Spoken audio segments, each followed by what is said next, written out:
एक समय की बात है। एक छोटे से गांव में एक बूढ़ा किसान रहता था। उसका नाम था श्यामलाल। श्यामलाल के 4 बेटे थे, गौरव, मंगेश, रोहित, नितेश। चारों बेटे बहुत मेहनती थे। सुबह सवेरे खेतों में जाते, हल चलाते, बीज बोते, फसल काटते और घर लौटकर भी घर के छोटे मोटे काम संभाल लेते। गांव वाले उनकी मेहनत की काफी तारीफ करते थे। कहते, श्यामलाल के बेटे तो सोना है सोना। लेकिन एक बड़ी समस्या थी। चारों भाई आपस में हमेशा लड़ते झगड़ते रहते थे। कभी जमीन के बंटवारे की बात पर, कभी पानी के हिस्से पर, तो कभी छोटी छोटी बातों पर। एक दूसरे से बात करने की बजाय चिल्लाते, एक दूसरे को दोष देते और कभी कभी तो ये लड़ाई मारपीट पर आती थी। गांव के लोग उनकी मेहनत की तो तारीफ करते, लेकिन उनकी लड़ाई देखकर हंसते भी थे। कहते, इतनी मेहनत करते हैं पर आपस में एक नहीं रह सकते। श्यामलाल ने बहुत कोशिश की, बार बार बेटों को समझाया, बेटा, भाई भाई का साथ सबसे बड़ा धन है। मिलजुल कर रहोगे तो सुख आएगा, नहीं तो सब बर्बाद हो जाएगा।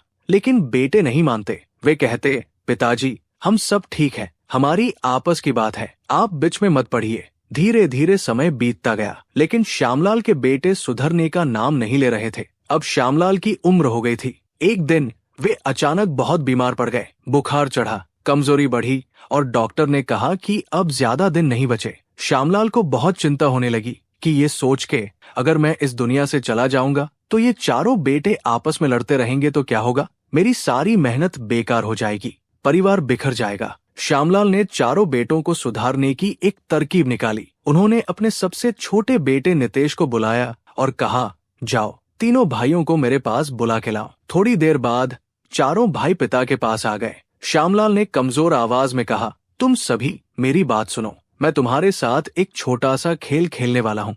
जो सबसे अच्छा खेलेगा उसे अच्छा इनाम मिलेगा। ये सुनकर चारों भाइयों की आंखों में चमक आ गई। श्यामलाल ने बेटे से कहा, जाओ, 10-15 पतली पतली लकड़ियां लाओ। कुछ ही देर में एक गट्ठर लकड़ी आ गई।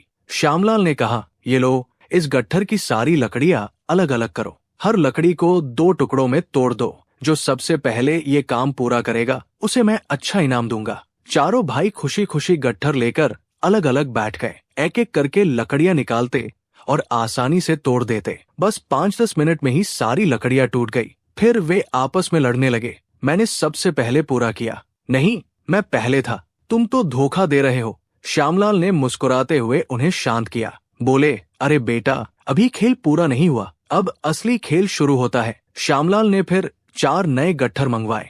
हर गट्ठर में 10-10 लकड़ियां बंधी हुई थी और हर एक को एक एक गट्ठर दिए और उनसे कहा, फिर से एक बार लकड़ियां तोड़ दो, लेकिन इस बार लकड़ियां अलग नहीं करनी है। पूरे गट्ठर को एक हाथ से तोड़कर दिखाओ। जो पहले पूरा करेगा वही इनाम पाएगा। चारों भाई गट्ठर लेकर जोर जोर से तोड़ने लगे। एक ने घुटने पर रखकर दबाया, दूसरे ने दोनों हाथों से जोर लगाया, तीसरे ने पैरों से दबाने की कोशिश की। काफी देर तक कोशिश करने के बाद भी कोई गट्ठर नहीं टूटा। थककर चारों भाई हाफते हुए बोले, पिताजी, ये तो टूट ही नहीं रहा, बहुत जोर लगा लिया पर एक भी लकड़ी नहीं टूटी। श्यामलाल ने प्यार से मुस्कुराकर कहा, अब समझे? जब लकड़ियां अलग अलग थी तो तुमने उन्हें आसानी से तोड़ दिया, लेकिन जब वे एक साथ बंधी हुई है तो पूरा गट्ठर तोड़ पाना नामुमकिन हो गया। ठीक वैसे ही तुम चारों भाई हो। अगर तुम अलग अलग रहोगे, आपस में लड़ते रहोगे, तो कोई भी तुम्हें आसानी से हरा सकता है, तुम्हारा नुकसान कर सकता है। लेकिन अगर तुम एक दूसरे का साथ दोगे, एकजुट रहोगे, तो कोई भी तुम्हारा कुछ नहीं बिगाड़ सकता।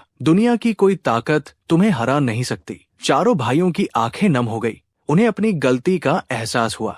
वे पिता के पैरों पर गिर पड़े और बोले, पिताजी, हमें माफ कर दो, हमने बहुत गलती की। आज से हम कभी आपस में नहीं लड़ेंगे, हमेशा एक साथ रहेंगे, एक दूसरे की मदद करेंगे। श्यामलाल ने सबके सिर पर हाथ फेरा। उनकी आंखों में खुशी के आंसू थे। थोड़े दिनों बाद श्यामलाल इस दुनिया से चले गए, लेकिन उनकी सीख उनके बेटों के दिल में हमेशा जिंदा रही। चारों भाई मिलजुल कर रहने लगे, खेतों में साथ काम करते, घर में खुशी खुशी रहते और गांव में सबकी इज्जत बढ़ गई। तो दोस्तों, इस कहानी से हमें ये सीख मिलती है कि जब हम सब एक साथ होते हैं तो मुश्किल से भी मुश्किल काम आसान हो जाता है, लेकिन आपसी फूट से सबसे मजबूत चीज भी कमजोर पड़ जाती है। इसलिए हमेशा भाईचारा बनाए रखें, मिलकर चलें तो जीवन में सुख, शांति और सफलता जरूर मिलेगी।